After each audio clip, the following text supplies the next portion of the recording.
দানব শহরের প্রবেশপথে সম্ভাব্য যোদ্ধারা একে একে চলে গেল।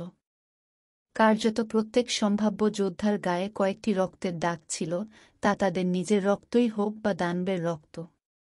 এমনকি কিছু সম্ভাব্য যোদ্ধা ছিল যারা তাদের বন্ধুদের দ্বারা পরিচালিত হয়েছিল। বিপ বিপ একটি কান ভেদ করার শব্দ বেজে উঠল এবং একটি বড়, ভারী ট্রাক শহর থেকে বেরিয়ে এল। দৈত্যের লাশে ট্রাক ভর্তি ছিল। আরে, এগুলি সম্ভাব্য যোদ্ধাদের মৃতদেহ। কেউ এসে তাদের তুলে নিয়ে আসে। একটি বড় ট্রাক পাশে এসে থামল এবং সেখানে সত্যিই বেশ কিছু লাশ ছিল। তাদের মধ্যে কিছু তাদের শরীরের বড় অংশ অনুপস্থিত ছিল, যা স্পষ্টভাবে দানব দ্বারা কামড়েছিল। ট্রাক এসব লাশ পাশে ফেলে দেয়। আহ! গান! ইন! কিছুক্ষণের মধ্যেই বেশ কয়েকজন সম্ভাব্য যোদ্ধা চিৎকার করে উঠল। তাদের কেউ কেউ লাশের কাছে গিয়ে হাহাকার করে। কিসের জন্য কাঁদছ? একজন সামরিক অফিসারের কাছ থেকে একটি ঠান্ডা, আধিপত্যপূর্ণ কণ্ঠস্বর বেজে উঠল, যার কারণে বেশ কয়েকটি রাগান্বিত দৃষ্টি তার দিকে তাকাল। কিন্তু এই সামরিক অফিসার ঠান্ডা গলায় চারপাশ স্ক্যান করলেন। দানবদের সাথে যুদ্ধ করতে গিয়ে কে মরে না? আপনি একজন যোদ্ধার পথ বেছে নিয়েছেন, তাই নিজেকে মৃত্যুর জন্য প্রস্তুত করুন। সমাজ যোদ্ধাদের বিশেষ অধিকার দেয় কেন? আপনি এটি উপভোগ করার জন্য নয়, কিন্তু কারণ আপনি প্রচুর পরিমাণে দানবকে হত্যা করেন যা মানবতার উপকার করে। এজন্য আপনি বিশেষ সুবিধা পাবেন। আপনার অবস্থান, আপনার কর্তৃত্ব। এইসব পাওয়ার জন্য আপনাকে আপনার জীবন দিতে হবে। এই অনুশীলনে আপনাকে কেবলমাত্র সবচেয়ে দুর্বল দানব দেওয়া হয়েছিল এবং তারা প্যাক তৈরির ধরনও নয়। আপনি যদি এটিও পাস করতে না পারেন তবে আপনি কিভাবে প্রান্তরে বেঁচে থাকার আশা করবেন? অফিসারের বক্তৃতা প্রতিটি সম্ভাব্য যোদ্ধাকে শান্ত করে তোলে, কারণ তারা দানব সম্পর্কে খুব কমই জানত। মোকাবেলা করার সবচেয়ে কঠিন দানব হল প্যাক টাইপ, কুকুর টাইপ, মাস্টিফ লায়ন এর মতো। যখনই তারা সরে যায় তখন তারা প্রায় 10 জনের প্যাকেটে চলে যায়, তাই একটি মধ্যবর্তী স্তরের যোদ্ধাও তাদের কাছে যেতে পারে না। দুটি দৈত্যের বাম কান পাশে, আহত বাম হাত। লুফ্যাং! ঠিক আছে, 3টি দৈত্যের বাম কান, খারাপ নয়। পরবর্তী শহরের প্রবেশপথে প্রতিটি সম্ভাব্য যোদ্ধা যারা বেরিয়ে এসেছিল তারা তাদের কানে ঘুরতে গিয়েছিল যে তারা বৌদ্ধভূমি থেকে পেয়েছিল প্রমাণ করতে যে তারা কত দানবকে হত্যা করেছে। দেখুন, লু ফেং বেরিয়ে এসেছে। এটি লু ফেং যা ডোজো অফ লিমিটস স্কাউট করেছিল। আমি ভাবছি সে কত দানবকে হত্যা করেছে। শুধু তার শরীরের ফিটনেস লেভেল ভালো তার মানে এই নয় যে সে দানবকে মেরে ফেলতেও ভালো হবে। বেশিরভাগ সম্ভাব্য যোদ্ধা ইতিমধ্যেই বেরিয়ে এসেছে এবং তাদের সকলেই লু ফেংয়ের দিকে দৃষ্টি নিবদ্ধ করছিল, যিনি সবেমাত্র প্রবেশদ্বার থেকে বেরিয়ে এসেছিলেন। লু ফেং, ওয়ান ডং এবং মা জিয়াও এই 3 জন সম্ভাব্য যোদ্ধা ছিলেন যাদের স্কাউট করা হয়েছিল। 1 থেকে 10 এবং 10 থেকে 100, এখানে প্রায় সবাই লু ফেং এবং অন্যদের চিনেন। তিনি যখন বেরিয়েছিলেন ঠিক তখনই বিপুল পরিমাণে সম্ভাব্য যোদ্ধাদের দ্বারা তার দিকে তাকাচ্ছিল, তাই লু ফেং নড়বড়ে হওয়া ছাড়া সাহায্য করতে পারেনি। লু ফেং, সঠিক? দৈত্যের বাম কান আমার হাতে দাও। সেখানে 3 জন সামরিক অফিসার সামনে বসেছিল এবং তাদের মধ্যে 2 জন ল্যাপটপ ব্যবহার করছিল যখন তাদের একজন লু ফেংয়ের দিকে তাকিয়েছিল। হ্যাঁ। লু ফেং মাথা নেড়ে তার বহন করা ব্যাগটি নামিয়ে দিল। মুহূর্তের মধ্যে বিপুল পরিমাণ সম্ভাব্য যোদ্ধা চারপাশে জড়ো হয়েছিল এবং তাদের দৃষ্টি লু ফেংয়ের ব্যাগের দিকে নিবদ্ধ ছিল। তারা সবাই কৌতূহলী ছিল। লু ফেং কত দানবকে হত্যা করেছিল? হুজা! লু ফেং তৎক্ষণাৎ ব্যাগটি উল্টে দিল এবং ধাতব পাত্রে প্রচুর পরিমাণে কান ঢেলে দিল। একটি ছোট গাদা গঠিত, যা অর্ধেক পাত্রের উপর ভরাট। অনেক! এই লোকটা এত দানব মেরেছে! দূর থেকে দেখতে থাকা সমস্ত সম্ভাব্য যোদ্ধারা হতবাক হয়ে গেল। সেই সময় সামরিক অফিসার কান গুনছিলেন এবং কিছুক্ষণ পরেই তিনি লু ফেংয়ের দিকে তাকিয়ে হাসলেন। লু ফেং, খারাপ না, মোট 3-6টি দানবের বাম কান। এখন পর্যন্ত আপনি সবচেয়ে নিশ্চিত হত্যা আছে। হুম, এবং আপনিও আহত হননি। পরবর্তী সামরিক অফিসার আগত লোকদের দিকে তাকাল এবং লু ফেং চলে যাওয়ার সাথে সাথে হাসলেন। আমি ফাইটার কমব্যাট পরীক্ষায় উত্তীর্ণ হওয়ার পর আমিও একজন সত্যিকারের যোদ্ধা হয়ে উঠব, লু ফেং আনন্দিত হয়েছিলেন। এরপরে লু ফেং ভিডের সাথে যোগ দিয়েছিল এবং অন্যান্য লোকেরা তাদের দানবের বাম কানে হাত দেওয়ার সময় দেখেছিল। তাদের মধ্যে কারো কারো কোনো আঘাত ছিল না, তবে তাদের বেশিরভাগই হালকাভাবে আহত হয়েছিল, যা প্রায় ১-০ থেকে ১-৫ দিনের বিশ্রামে সেরে যাবে। এছাড়াও গুরুতর আহত সম্ভাব্য যোদ্ধা ছিল। ইয়াং উ খারাপ না, ৩টি দৈত্যের বাম কান, বাম কাঁধে একটি হালকা ক্ষত। পরবর্তী ইয়াং উ নিরাপদে ফিরে আসেন। ভাই ইয়াং, ভিড় থেকে লু ফেং চিৎকার করে উঠল। পাগল! ইয়াং উ জোরে হেসে উঠল যখন সে ছুটে গেল। কেমন করলি? তুমি কত দানবকে মেরেছ? ৩-৬ লু ফেং এবং ইয়াং উ একটি কোণার দিকে হাঁটলেন। ৩-৬? পাগল, তুমি পাগল। এই দানবগুলোকে মেরে ফেলা খুব কঠিন ছিল। ইয়াং উ তাকায়, বিশেষ করে সেই মাস্টিফ বাঘ। এটা আমার চেয়ে দ্রুত ছিল এবং আমাকে তার শক্তিতে শুরু করতেও পারে না। এর স্তর একই, তবে এর শক্তি মানব যোদ্ধার চেয়ে অনেক বেশি। আমি আমার জীবনকে লাইনে ঠেলে দিয়েছি মাত্র ৩ জনকে মারার জন্য। লু ফেং হেসেছিল। সত্যি, আপনি এই স্তরের দানবদের অবমূল্যায়ন করতে পারবেন না। এমনকি একজন মধ্যবর্তী যোদ্ধারও তাদের মধ্যে ৭ বা ৮ জনের মুখোমুখি হতে হবে। লু ফেং তার আধ্যাত্মিক শক্তির কারণে শুধুমাত্র তার মতোই প্রশিক্ষণ দিতে পারে। ওয়ান ডং। এটি ওয়ান ডং, প্রতিভা সম্ভাব্য যোদ্ধা দ্য থান্ডার ডোজো স্কাউট। আমি আশ্চর্য যে সে কত দানবের বাম কান সংগ্রহ করেছে। আমি ভাবছি, লু ফেংয়ের তুলনায় কে শক্তিশালী? হ্যাঁ, একমাত্র ব্যক্তি যিনি লু ফেংয়ের সাথে প্রতিদ্বন্দ্বিতা করতে পারেন তিনি হলেন এই ওয়ান ডং। আলোচনার একটি ঢেউ উঠেছিল, যা লু ফেং এবং ইয়াং উ, যারা পিছনে লুকিয়েছিল, অবাক হয়ে মাথা তুলেছিল। ইয়াং উ আরও বেশি হতবাক হয়েছিলেন কারণ তিনি বলেছিলেন, ওয়ান ডং এখন পর্যন্ত বেরিয়ে আসতে সময় নিয়েছিল। পাগল! দৃশ্যত ওয়ান ডং এর শরীরের ফিটনেস লেভেল আপনার চেয়ে খারাপ নয়। আমি ভাবছি সে কত দানবকে হত্যা করেছে। এই সময়ে সামনে দাঁড়িয়ে থাকা সম্ভাব্য যোদ্ধারা সবাই ওয়ান ডংয়ের ব্যাগের দিকে তাকিয়েছিল। এবং পিছনের সম্ভাব্য যোদ্ধারা সবাই মনোযোগ দিয়ে শুনেছিল। একগুচ্ছ দৈত্যের বাম কান আছে। মনে হচ্ছে অনেক কিছু আছে। অনেক শোরগোল পরে তারপর মিলিটারি অফিসারের কণ্ঠ ভেসে এল, ওয়ান ডং, এইচএম, মোট ৫-১টি দৈত্যের বাম কান। হা হা, আপনি লু ফেংকে ছাড়িয়ে গেছেন এবং সাময়িকভাবে সবচেয়ে নিশ্চিত হত্যার সম্ভাব্য যোদ্ধা। ৫-১? লু ফেং এর চেয়ে অনেক বেশি। এই ওয়ান ডং সত্যিই শক্তিশালী। ৫-১ দানব এই বিশ্বের বাইরে। সম্ভাব্য যোদ্ধারা যারা দানবদের শক্তির অভিজ্ঞতা অর্জন করেছে তারা বাকরুদ্ধ হয়ে হতবাক হয়ে গেল। পাগল, এই ওয়ান ডং তোমার চেয়ে অনেক বেশি। ইয়াং উ হতবাক হয়ে গেল। এত মানুষ মারার কি কোনো মানে আছে? লু ফেং একটি হাসি দিয়েছেন যা কম যত্ন করতে পারেনি। সারা রাত কাটিয়েছেন তার কৌশলের প্রশিক্ষণ। তিনি যদি সত্যিই লু ফেংয়ের শক্তির সাহায্যে দুর্বলতম এইচ স্তরের দানবদের হত্যা করতে চান, তবে তিনি কেবল একা থাকা দানবদের বাছাই করতে পারেন। সেই সঙ্গে এক রাতে ১০০ খুনও অদ্ভুত হবে না। লু ফেং, একটা কণ্ঠ বেজে উঠল। লু ফেং মাথা ঘুরিয়ে একজন সামরিক অফিসারকে দেখল যার একটি বল গোফের হাসি। আমার সাথে আসুন, একজন বন্ধু আপনার সাথে দেখা করতে চায়, ঠিক সামনে বিশ্রামের লাউঞ্জে। উহু, লু ফেং কিছুটা সন্দেহজনক ছিল। আমার সাথে দেখা করো। কিন্তু লু ফেং আর দেরি করলেন না এবং সঙ্গে সঙ্গে বল গোফওয়ালা লোকটিকে বিশ্রামের লাউঞ্জে অনুসরণ করলেন।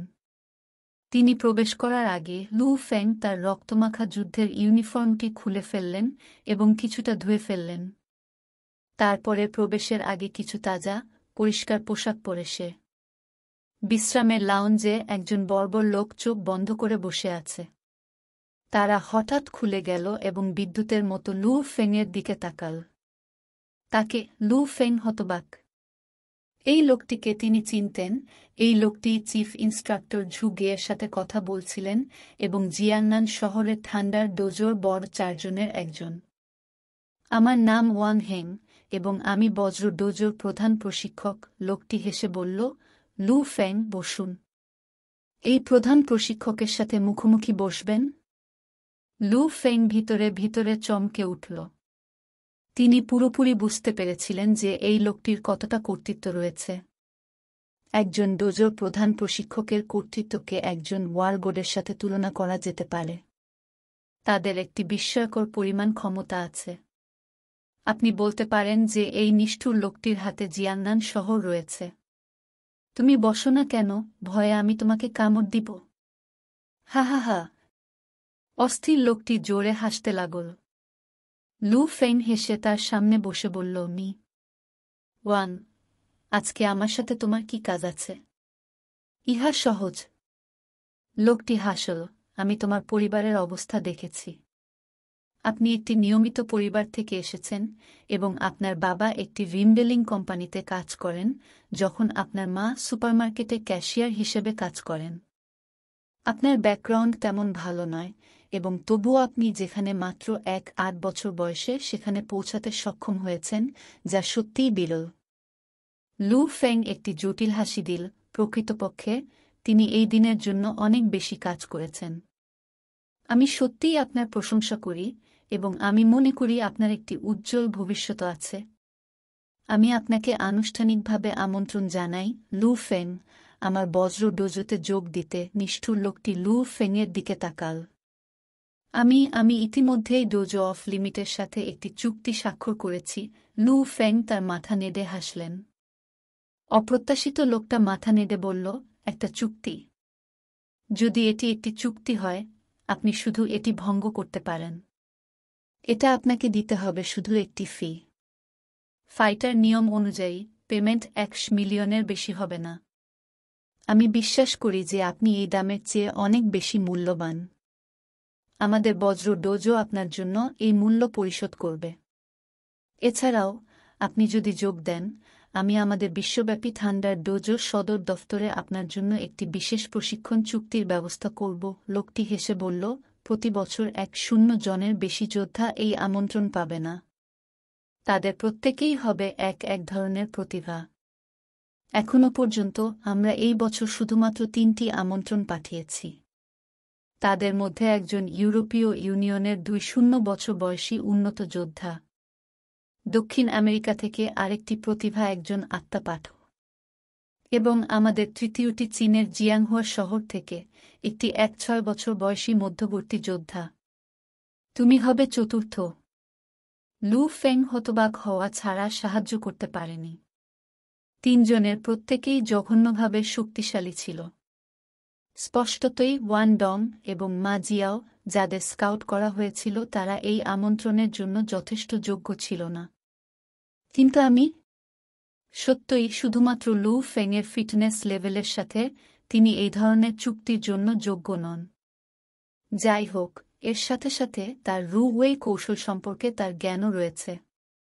লু ফেংয়ের বিশেষ প্রশিক্ষণ চুক্তির আমন্ত্রণ পাওয়ার জন্য এটি যথেষ্ট। যেহেতু লু ফেং, যার বয়স মাত্র 8, আশ্চর্যজনকভাবে রু ওয়ে কৌশল শিখতে সক্ষম হয়েছেন। যতদিন আপনি আমার থান্ডার ডোজোতে যোগ দেবেন, আমি আপনাকে এই চুক্তিটি দেব এবং আপনাকে প্রশিক্ষণের জন্য আমাদের বিশ্বব্যাপী সদর দফতরে পাঠাব। এমনকি আপনার কাছে কিংবদন্তি থান্ডার লর্ডের দ্বারা ব্যক্তিগতভাবে শিক্ষা নেওয়ার সুযোগও থাকতে পারে। বোরকা লোকটি হাসতে হাসতে বলেছিল, লু ফেং, আমাদের বজ্র ডোজো আপনাকে আন্তরিকভাবে আমন্ত্রণ জানাচ্ছে আমাদের সাথে যোগ দিতে। ওয়াং হেং দ্বারা নির্ধারিত শর্ত সীমায় পৌঁছেছে এবং তিনি লু ফেংকে প্রত্যাশার সাথে দেখেছেন। দুঃখিত, লু ফেং সামান্য মাথা নত করে, আমি থান্ডার ডোজোকে তাদের প্রস্তাবের জন্য ধন্যবাদ জানাই, কিন্তু আমি ইতিমধ্যেই ডোজো অফ লিমিটে যোগ দেওয়ার সিদ্ধান্ত নিয়েছি। আমি স্থানান্তরের কথা ভাবিনি, তাই আমি আন্তরিকভাবে দুঃখিত। ওয়াং হেং চমকে উঠল। প্রত্যাখ্যাত? আপনি এই সম্পর্কে চিন্তা করার জন্য আপনার সময় নিতে চান না? ভ্রু কুঁচকে তাকায় লোকটা। না, লু ফেং উঠে দাঁড়িয়ে প্রণাম করল। মি ওয়াং, যদি আর কিছু না থাকে তবে আমি আমার পথে চলে আসব। লু ফেং জানত যে প্রস্তাব প্রত্যাখ্যান করার পরেও যদি সে থেকে যায় তবে জিনিসগুলি কেবল বিশ্রী হয়ে উঠবে। ওয়াং হেং নিবিড়ভাবে লু ফেংয়ের দিকে তাকাল। এই যুবক প্রলোভনের মুখেও পিছপা হন না। ওয়াং হেং দীর্ঘশ্বাস ফেলতে পারলেন না। সে তার হাত নেড়ে হেসে বলল, ঠিক আছে, আমি তোমাকে আর বকাব না।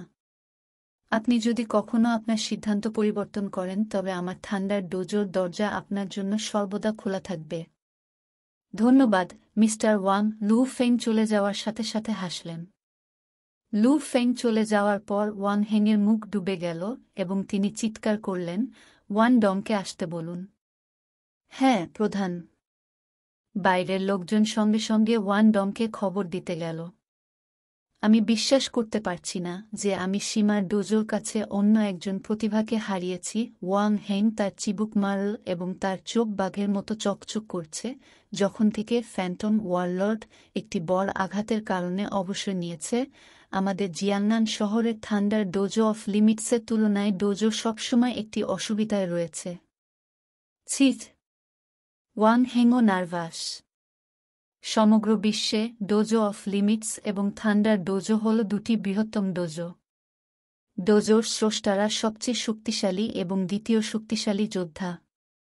স্বাভাবিকভাবেই প্রত্যেকের উচ্চপদস্থরা হাসিমুখে একে অপরকে অভ্যর্থনা জানাবে, কিন্তু প্রকৃতপক্ষে তারা সম্পূর্ণরূপে একে অপরের বিরুদ্ধে ছিল। যাই হোক, জিয়াংনান শহরে ডোজো অফ লিমিটসের শক্তিশালী প্রভাব রয়েছে। প্রধান! শীতল কিশোর ওয়ান ডং হেঁটে গেল। এমনকি ওয়ান ডংয়ের লুকেও তিনি আত্মবিশ্বাসে ভরপুর ছিলেন। যেহেতু সে এবারের ফাইটার কমব্যাট পরীক্ষায় লু ফেংয়ের চেয়ে বেশি কিল পেয়েছে এবং সে 1 নম্বরে রয়েছে, তার আত্মবিশ্বাস বেড়েই চলেছে। ওয়ান ডং। ওয়াং হেং একটা হাসি দিল। আপনি আমাদের থান্ডার ডোজোর সেরা নতুন নিযোগকারী। যাই হোক, আপনার বর্তমান ক্ষমতার সাথে আপনি এখনও লু ফেংয়ের সাথে তুলনা করতে পারবেন না। প্রধান! ওয়ান ডং চমকে উঠলেন। আমি লু ফেংয়ের সাথে তুলনা করতে পারি না? আপনি কি আমার কথায় সন্দেহ করছেন? ওয়াং হেং ভ্রু তুলেছেন। ওয়ান ডং মাথা নাড়লেন। তিনি জানতেন যে তার সামনে প্রধান প্রশিক্ষক একজন উন্নত যুদ্ধবাজ ছিলেন। একই সাথে তিনি প্রধান প্রশিক্ষক উপাধি দ্বারা তাকে প্রদত্ত বিভিন্ন বিশেষ অধিকার রয়েছে। তার কর্তৃত্ব একজন ওয়ার গডের প্রতিদ্বন্দ্বী। কিভাবে এই ব্যক্তি মিথ্যা ছড়াতে পারে? আমি তোমাকে সত্যি কথা বলবো, আপনার শরীরের ফিটনেস লেভেল তার চেয়ে খারাপ নয়। যাই হোক, একটি বাস্তব যুদ্ধে এমনকি আপনি 3 জনও একজন লু ফেংকে পরাজিত করতে পারবেন না। ওয়াং হেং প্রবলভাবে বললেন, তবে যদিও আপনার এবং তার মধ্যে বর্তমান ব্যবধান বড়, তার মানে এই নয় যে আপনি সবসময় তার চেয়ে দুর্বল থাকবেন। আপনাকে যা করতে হবে তা হল কঠোর পরিশ্রম করা এবং তাকে ছাড়িয়ে যাওয়া।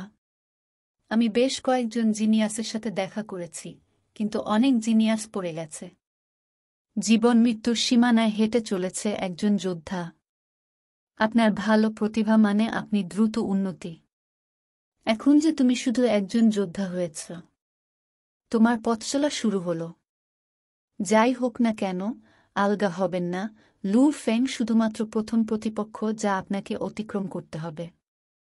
ভবিষ্যতে আপনি আরও অনেক প্রতিপক্ষকে ছাড়িয়ে যাবেন। ওয়াং হেং উৎসাহিত করেছেন। আমি আশা করি একদিন আমি একটি নতুন ওয়ারগডের জন্ম প্রত্যক্ষ করতে পারব। ওয়ান ডং এর কথা শুনে রক্ত ফুটে উঠল। হ্যাঁ, লু ফেং শুধু প্রথম প্রতিপক্ষ। ওয়ারগড পদে না আসা পর্যন্ত তাকে ক্রমাগত অন্যদের ছাড়িয়ে যেতে হবে। ঠিক আছে, এখন যাও। আপনি সারা রাত জবাই করছেন, তাই আপনার বিশ্রাম নেওয়া উচিত। ওয়াং হেং হাসলেন। হ্যাঁ, প্রধান। ওয়ান ডং সম্মানের সাথে চলে গেলেন। ওয়াং হেং মাথা নেড়ে চায়ে চুমুক দিল। প্রধান প্রশিক্ষক পদের ভার বহন করার পর থেকেই তিনি প্রতিভাবানদের বেড়ে উঠতে সাহায্য করার উপায় নিয়ে ভাবছেন, অথবা তাদের চাপ দিতে বা স্ক্রোল এবং অর্থ দিয়ে তাদের আকৃষ্ট করতে, তাদের তার ডোজোতে আনতে। তিনি যত বেশি যোদ্ধা বাড়াবেন তার অবস্থান তত শক্ত হবে। এই ওয়ান ডং হয়তো আমাকে ভবিষ্যতে একটা সারপ্রাইজ দিতে পারবে, ওয়াং হেং হেসে বলল, তবে আমি আপাতত তাকে খুব বেশি কিছু জিজ্ঞেস করব না। খুব ভালো হবে যদি সে শুধু লু ফেংয়ে পৌঁছাতে পারে। হ্যাঁ। রু এই 8 বছর বয়সে ক্লাস এবং এই ধরনের একটি উচ্চ শরীরের ফিটনেস স্তর। কি দারুণ বিষ! ওয়াং হেং মাথা নেড়ে কিছু চা পান করল কারণ সে এটা নিয়ে আর ভাবার চেষ্টা করল না। হ্যাঁ, যাই হোক না কেন, লু ফেং এবং ওয়ান ডং কেবল ভালো বিষ। জিয়াংনান শহরের উত্তরের সামরিক সেক্টরে লু ফেং এবং ইয়াং উ, যারা ইতিমধ্যে নৈমিত্তিক পোশাকে পরিবর্তিত হয়েছে, তারা হাঁটতে হাঁটতে আড্ডা দিচ্ছিল। পাগল, ওয়ান ডং এর চেহারাতে কিছু ভুল ছিল কারণ সে এই মুহূর্তে আপনার দিকে তাকাচ্ছে। এমনকি তিনি বলেছিলেন যে তিনি আপনার সাথে প্রতিদ্বন্দ্বিতা করতে চান এবং দেখতে চান কে প্রথমে একজন যুদ্ধবাজ হতে পারে। ইয়াং উ বিভ্রান্ত হয়ে বলল, কি হচ্ছে কে জানে? দেখে মনে হচ্ছে ওয়ান ডং ইতিমধ্যেই আমাকে প্রতিপক্ষ হিসাবে দেখেছে। লু ফেংও ওয়ান ডং এর কথার প্রতি সন্দেহজনক ছিল। তিনি কি জানতেন না যে ওয়ান ডং ওয়াং হেং এর কথা শোনার পরে ওয়ান ডং ইতিমধ্যেই লু ফেংকে তার প্রথম প্রতিপক্ষ হিসাবে বিবেচনা করেছেন? আমাকে আমার পরিবারকে বলতে হবে যে আমি পরীক্ষায় উত্তীর্ণ হয়েছি। লু ফেং মুচকি হেসে তার সেল ফোন বের করল। ভাই ইয়াং, আপনাকে ফলাফল সম্পর্কে আপনার পরিবারকেও জানাতে হবে। হ্যাঁ, ইয়াং উ মাথা নেড়ে হেসে উঠল। লু ফেং এবং ইয়াং উ দুজনেই তাদের পরিবারের বাড়ির ফোনে কল করেছিলেন। জিয়াংনান শহরের 8টি প্রধান শহরের একটিতে, ইয়াংঝু শহরের মিনিউ সেক্টর। হংগু, তোমার পরিবারের লু ফেং অবশ্যই এবারের ফাইটার কমব্যাট পরীক্ষায় উত্তীর্ণ হতে পারবে। বাবা মা লু হংগু এবং গং জিন ল্যান তাদের ছেলে লু হুয়ার হুইলচেয়ার ঠেলে দিলেন এবং একজন টাক পরা বৃদ্ধের সাথে কথা বললেন। যোদ্ধা, যুদ্ধ পরীক্ষা কি বিপজ্জনক? গং জিন ল্যান জিজ্ঞাসা করা ছাড়া সাহায্য করতে পারেনি। আমার পরিবারের ফেং বলেছিল কোনো বিপদ নেই, কিন্তু আমরা অনলাইনে চেক করেছি এবং আমরা পড়েছি যে এটি আসলে বিপজ্জনক ছিল। হ্যাঁ, এটা একটু বিপজ্জনক, মাথা নেড়ে বলল। আমার ছেলে যা বলেছে তার মতে একটি সাধারণ ফাইটার কমব্যাট পরীক্ষায় সাধারণত 3 থেকে 5 মৃত্যুর হার এবং প্রায় 5 থেকে 8 সম্ভাবনা থাকে। প্রতিবন্ধী হয়ে, অন্য কথায় 100রও বেশি সম্ভাব্য যোদ্ধাকে ট্র্যাশে ফেলা হয়েছে। লু হংগু এবং গং জিন ল্যান এক দৃষ্টি বিনিময় করলেন, দুজনেই অত্যন্ত উদ্বিগ্ন। আপনার পরিবারের ফেং অবশ্যই একেবারে ভালো, তাই সহজভাবে নিন, টাক পরা বৃদ্ধ হাসলেন। হ্যাঁ হ্যাঁ, লু হংগু এবং গং জিন ল্যান মাথা নাড়লেন। যদিও তারা বাইরে থেকে তা করেছে, তবু স্বামী স্ত্রী জুটি ভিতরে অবিশ্বাস্যভাবে উদ্বিগ্ন ছিল। লু হুয়া তার হুইলচেয়ারে বসে কিছু বলল না, কিন্তু তার মুঠি শক্তভাবে চেপে ধরা ছিল। হঠাৎ একটি প্রফুল্ল রিংটোন বাজতে শুরু করে এবং মা গং জিন ল্যান তার পকেট থেকে তার সেল ফোনটি বের করলেন এবং আনন্দের মুখ বের করলেন। সেল ফোনের দিকে তাকালে সে বলল, এটা ফেং এর ফোন নম্বর। তাড়াতাড়ি করে উত্তর দাও, লু হংগু বলল। লু হুয়াও ফোনের দিকে তাকিয়ে রইল, এমনকি টাক পরা বৃদ্ধটিও পাশের দিকে তাকিয়ে হাসল। হ্যালো, গং জিন ল্যান উত্তর দিল। মা, আমি ফাইটার কমব্যাট পরীক্ষায় পাশ করেছি। আমি আজ রাতে বাড়ি ফিরতে পারব, তাই আপনি ভালো খাবার তৈরি করুন। সেল ফোন থেকে বাহিত শব্দ এবং আশেপাশের সবাই তা শুনতে পেল। ফাদার লু হংগু হেসেছিলেন এবং লু হুয়া শেষ পর্যন্ত তার হাতের মুঠি শিথিল করে হেসেছিলেন। দারুণ, দুর্দান্ত, মা অবশ্যই প্রচুর ভালো খাবার তৈরি করবেন। গং জিন ল্যান অত্যন্ত উত্তেজিত ছিলেন। 2 আগস্ট সন্ধ্যায়, ইয়াংঝো শহরের মিনিউ সেক্টর। লু ফেং ফিরে এসেছে। অভিনন্দন। অভিনন্দন আমার। সেই ফাইটার কমব্যাট পরীক্ষা লু ফেংয়ের কাছে পাই হিসাবে সহজ ছিল। লু ফেং হাঁটতে হাঁটতে বেশ কয়েকজন যোদ্ধাকে অভ্যর্থনা জানাতে হাসলেন। সমাজে সাধারণ মানুষের তুলনায় অনেক কম যোদ্ধা আছে এই মিনিউ সেক্টরে। এখানকার সব পরিবারই যোদ্ধা। শুধু তাই নয়, তারা সবাই লিমিটেড ডোজোতে যোগ দিয়েছে, তাই স্বাভাবিকভাবেই তাদের সম্পর্ক ভালো হবে। মা, বাবা, লু ফেং তার বাবা-মা এবং বাড়ির আয়কে বাড়ির দরজার সামনে দাঁড়িয়ে থাকতে দেখেছেন। চল খাই, খাই, লু হং-গু সাথে সাথে হাসতে লাগল। সেই রাতে লু ফেং এবং তার পরিবারের একটি দুর্দান্ত সময় ছিল, যেহেতু এখন থেকে, আইনের দৃষ্টিকোণ থেকে, লু ফেং আনুষ্ঠানিকভাবে একজন যোদ্ধা। রাত ১টার পর পর্যন্ত তার বাড়ির দ্বিতীয় তলায় লু ফেংয়ের রেকর্ডিং রুমের ভিতরে। তারা বলেছে যে আপনি একজন অফিসিয়াল ফাইটার হওয়ার পরে আপনি লিমিটের অভ্যন্তরীণ ফাইটার নেটওয়ার্কের ডোজোতে প্রবেশ করতে পারেন। লু ফেং কিছুটা উত্তেজিত ছিল। কিছু বিশেষ অভ্যন্তরীণ নেটওয়ার্কে প্রবেশের জন্য একটি বিশেষ শনাক্তকরণ প্রয়োজন। অভ্যন্তরীণ ফাইটার নেটওয়ার্কে প্রবেশ করার অধিকার শুধুমাত্র ডোজো অফ লিমিটসের যোদ্ধাদের আছে, হোম অফ লিমিটস।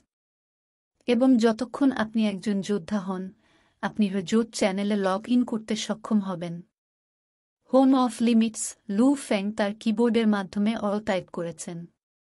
এক মুহূর্ত পরে, ভিডিও রেকর্ডিং রুমের দেওয়ালে একটি বড় পর্দা যা সহজেই 200 ইঞ্চি ছিল। স্ক্রিনটি অবিলম্বে ওয়েবসাইট হোম অফ লিমিটস প্রদর্শন করে। বিপ, লু ফেং তার আঙুলের ছাপ যাচাই করা শেষ করেছেন। বহমান নদীর মতো মার্জিত সঙ্গীত পুরো ভিডিও রুম জুড়ে বাজছে। একই সময়ে বড় পর্দায় পৃথক ব্যক্তিদের প্রোফাইল দেখানো হয়েছে। সেই প্রোফাইলগুলির মধ্যে একটিতে লু ফেংয়ের ছবি ছিল এবং নিচে এই তথ্য ফর্মটি ছিল। নাম, লু ফেং। সেক্স, পুরুষ। ঠিকানা, জিয়াংনান শহর, চীন। যোদ্ধা শনাক্তকরণ নম্বর 426120560801001002। স্তর, যোদ্ধা, মধ্যবর্তী। অবদান, 0 পয়েন্ট। ব্যালেন্স, 200,000,000 চীনা ডলার। নীরব ভিডিও রুমে, লু ফেং তার তাজা তৈরি করা চায়ে একটু চুমুক দিল। তার দৃষ্টি অবশ্য ভিডিও রেকর্ডিং রুমের দেয়ালে বিশাল স্ক্রিনের দিকে নিবদ্ধ ছিল। 20 million Chinese dollar. Dojo of limits আমাকে যে অর্থের প্রতিশ্রুতি দিয়েছিল তা অবশ্যই পৌঁছেছে। ওয়েব পৃষ্ঠার একেবারে উপরে বোতামগুলির একটি সারি ছিল। তাদের মধ্যে একটি ক্রমাগত ফ্ল্যাশ করে এবং পড়ছিল, আপনার 2টি নতুন বার্তা রয়েছে। লু ফেংয়ের আঙুল বার্তাগুলি খুলতে ওয়্যারলেস কিবোর্ডের টাচ স্ক্রিনে হালকাভাবে ট্যাপ করেছে। হুদা। প্রথম মেসেজ খুলে একটা ভিডিও মেসেজ বের হল। Hello, mister Lu Feng. বিশাল পর্দায় কালো স্যুট পরা একজন মধ্যবয়সী লোক হাজির। তিনি হেসে বললেন, আমি চিফ ঝুগের সহকারী। আমি নিশ্চিত যে চিফ ঝুগে আপনাকে যে 20 মিলিয়ন প্রতিশ্রুতি দিয়েছিলেন আপনি ইতিমধ্যেই দেখেছেন। আপনার ব্লেড, তৎপরতা এবং কৌশল স্ক্রোল কিনতে আপনি অভ্যন্তরীণ নেটওয়ার্কের মাধ্যমে সেগুলি কিনতে পারেন। যতক্ষণ পর্যন্ত তাদের মূল্য 100 মিলিয়নের বেশি না হয় ততক্ষণ অভ্যন্তরীণ নেটওয়ার্ক পেমেন্টগুলি ডোজো অফ লিমিটে স্থানান্তর করবে, যাতে আপনাকে অর্থ প্রদান করতে হবে না। যাই হোক, যদি খরচ 100 মিলিয়ন ছাড়িয়ে যায় তাহলে মিস লু ফেংকে অতিরিক্ত অংশ দিতে হবে। একই সাথে ফাইটার কমব্যাট পরীক্ষায় মিস লু ফেংয়ের সাফল্যকে অভিনন্দন জানাতে আমি প্রধানের প্রতিনিধিত্ব করছি। এরপর বলা হলো, ভিডিওটি শেষ হল। সীমার ডোজো আমার সাথে বেশ ভালো আচরণ করছে। লু ফেং দ্বিতীয় বার্তাটি খুললেন। এই বার্তাটিতে একটি ভিডিও রয়েছে। হ্যালো, সম্মানিত নতুন যোদ্ধা লু ফেং। আমি ডোজো অফ লিমিটসের প্রতিনিধিত্ব করি এবং আমি আপনাকে আমাদের বৃহৎ পরিবারে স্বাগত জানাই। একজন সদয় মুখের মহিলা হাসলেন যখন তিনি বললেন, এই প্রথমবার ডোজো অফ লিমিটসের অভ্যন্তরীণ নেটওয়ার্কে প্রবেশ করছেন। Home of limits.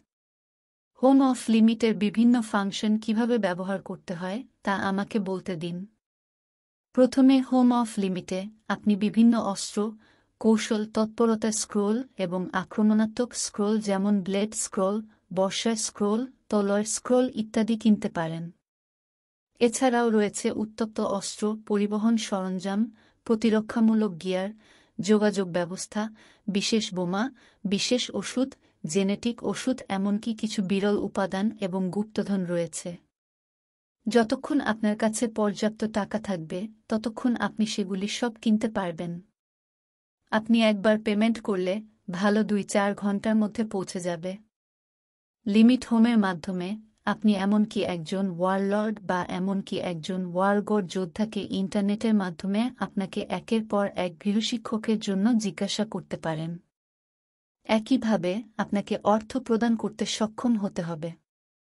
ভিডিওতে থাকা মেয়েটি হেসে বলল, যদি আপনার যথেষ্ট অবদান থাকে তবে উপরে বর্ণিত সমস্ত পণ্যের দাম অর্ধেক হবে। লু ফেং এ কথা শুনে হতবাক হয়ে যান। অর্ধেক? তাহলে যতক্ষণ তার যথেষ্ট কন্ট্রিবিউশন পয়েন্ট আছে ১০০ মিলিয়ন মূল্যের একটি ভালো জিনিস কি ৫০ মিলিয়নে কেনা যাবে? এই অবদান পয়েন্ট ব্যবহার করার জন্য নিশ্চিত অনেক জায়গা আছে। যাই হোক, তার অবদানের পয়েন্ট এখনও ০ রয়ে গেছে।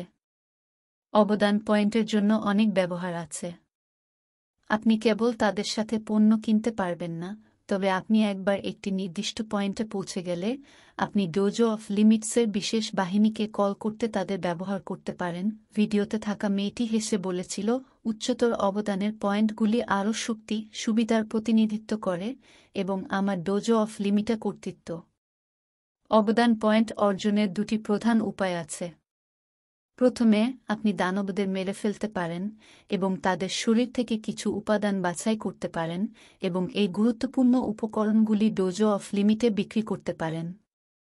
আপনি এইভাবে অর্থ এবং অবদান পয়েন্ট উপার্জন করতে পারেন। দ্বিতীয়, আপনি ডোজো অফ লিমিটে দান করতে পারেন। আপনি যত বেশি দান করবেন তত বেশি অবদান পয়েন্ট পাবেন। এই মুহূর্তে রেট ১ কন্ট্রিবিউশন পয়েন্টের জন্য ১০০,০০০ চীনা ডলার।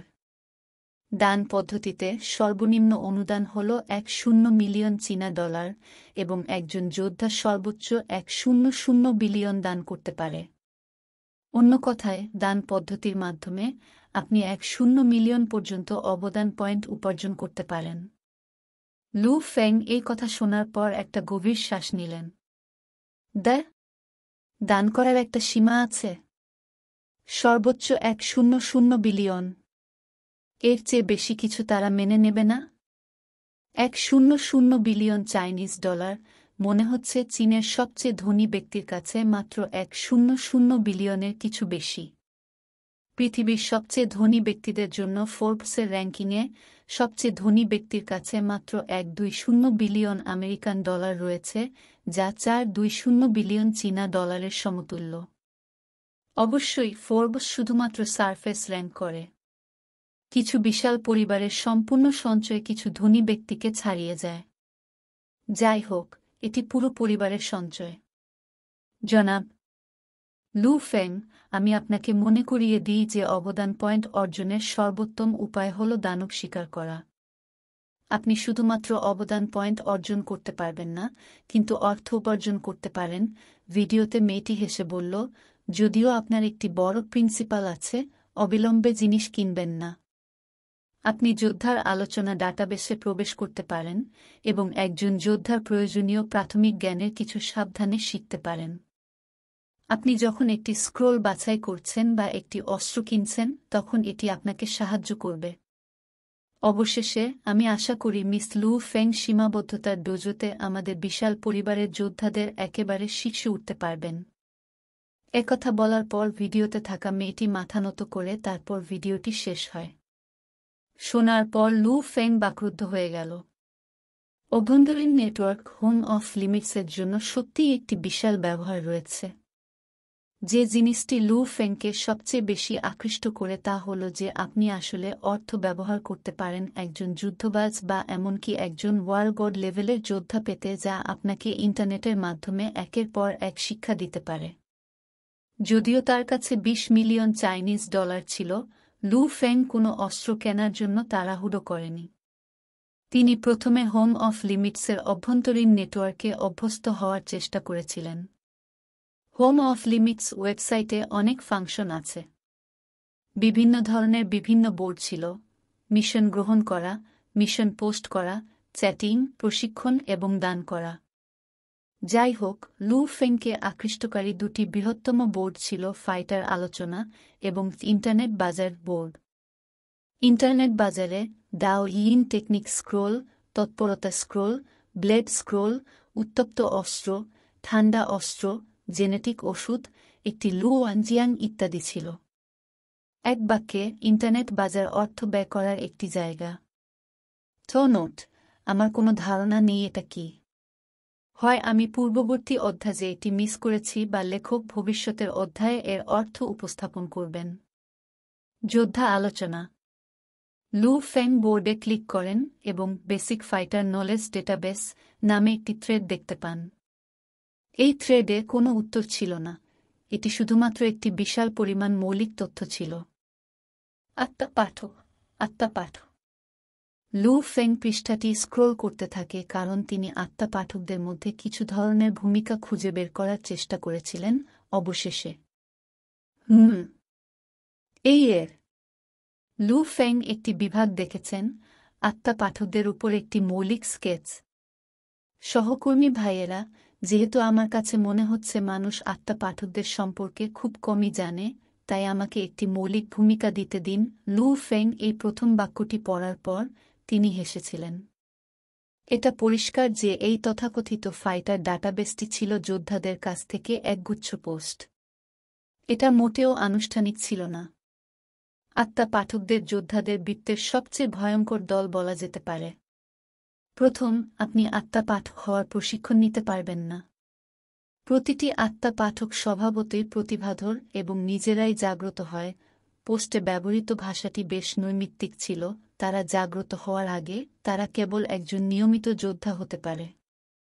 যাই হোক, একবার তারা জেগে উঠলে তারপর তারা চার্টের বাইরে চলে যাবে। কেন তারা চার্টের বাইরে? আচ্ছা, প্রথমে দুই ধরনের আত্মা পাঠক আছে। এক ধরনের টেলিকাইনেসিস ক্ষমতা আছে। অন্য কথায়, তারা একটি সুই বা ব্লেড নিয়ন্ত্রণ করতে পারে এবং দীর্ঘ পরিসরের আক্রমণ পরিচালনা করতে তাদের ব্যবহার করতে পারে।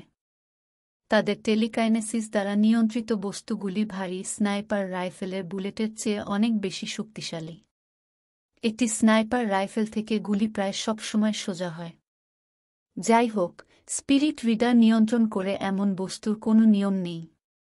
তারা কেবল স্বাধীনভাবে চলাফেরা করতে পারে না, তবে তাদের ক্ষতিও আলাদা। উদাহরণস্বরূপ, মেশিনগানের বুলেট বা একটি ভারী স্নাইপার রাইফেলের ক্ষতির সীমা রয়েছে। একটি শীর্ষ গ্রেড স্নাইপার রাইফেল একটি মৌলিক স্তরের কমান্ডারকে হত্যা করতে সমস্যা হবে। যাই হোক, একটি সুই বা ব্লেডের শক্তি যা আধ্যাত্মিক পাঠক নিয়ন্ত্রণ করে তাদের আধ্যাত্মিক শক্তির সাথে শক্তিশালী হয়ে ওঠে। অনেক স্পিরিট রিডার আছে যারা হোর্ড নেতাদের হত্যা করতে পারে। তো দ্রষ্টব্য, যদি আপনি ভুলে যান, শেষবার 2-1-0 উল্লেখ করা হয়েছে, কিন্তু যেহেতু আমি কিছুক্ষণের জন্য অনুবাদ করছি না, যেটি বেশ অনেক দিন আগে ছিল, দানবদের 3টি ভিন্ন পদ রয়েছে: সৈন্য, কমান্ডার এবং হোর্ড নেতাদের। টেলিকাইনেসিস ব্যবহার করে এমন টাইপ ব্যতীত দ্বিতীয় প্রকারটি সরাসরি আক্রমণ করার জন্য তাদের আধ্যাত্মিক শক্তি ব্যবহার করে। এই ধরনটি আরও রহস্যময়। তারা সরাসরি দৈত্যের আত্মাকে আক্রমণ করে এবং একবার তারা সফল হলে দৈত্যটি তাদের শরীরে একটি ক্ষত ছাড়াই মারা যাবে। যাই হোক, একটি আত্মাকে আক্রমণ করা বেশ কঠিন, তাই আমি শুনেছি যে আত্মা পাঠক যারা আধ্যাত্মিক আক্রমণ কৌশল সম্পর্কে জানেন অত্যন্ত বিরল। টেলিকাইনেসিস এবং আধ্যাত্মিক আক্রমণ কৌশলগুলি ছাড়াও কিংবদন্তি আত্মার পাঠক রয়েছে যারা আরও কৌশল জানেন। এটা ঠিক যে আমি সেগুলি সম্পর্কে খুব বেশি নিশ্চিত নই। লু ফেং শব্দ দ্বারা শব্দ পড়ুন, এমনকি একটি একক বিন্দু অনুপস্থিত। তবে আমার সবচেয়ে ঈর্ষান্বিত বিষয় হল আত্মা পাঠকদের বৃদ্ধির হার। আত্মা পাঠকদের স্বাভাবিকভাবেই একটি শক্তিশালী আধ্যাত্মিক শক্তি আছে। এটা ঠিক যে যখন তারা অল্প বয়স্ক থাকে, তখন তাদের দেহ সেই আধ্যাত্মিক শক্তির সমস্তটি পরিচালনা করতে পারে না, তাই এটি তাদের অবচেতনের মধ্যে ঘুমায়। যখন তাদের শরীর শক্তিশালী এবং শক্তিশালী হয়, যতক্ষণ না এটি একটি নির্দিষ্ট স্তরে পৌঁছায়, আধ্যাত্মিক শক্তি নিজেকে দেখাবে। শরীর যত শক্তিশালী, তত বেশি আধ্যাত্মিক শক্তি সহ্য করতে পারে। যোদ্ধা স্তর শিশু, মধ্যবর্তী উন্নত, যুদ্ধবাজ শিশু, মধ্যবর্তী উন্নত এবং ওয়ারগোড শিশু, মধ্যবর্তী উন্নত, সব মিলিয়ে 9টি ভিন্ন স্তর। আধ্যাত্মিক শক্তির তুলনায় শারীরিক ফিটনেস স্তরে সাধারণত 2টি স্তরের পার্থক্য থাকে।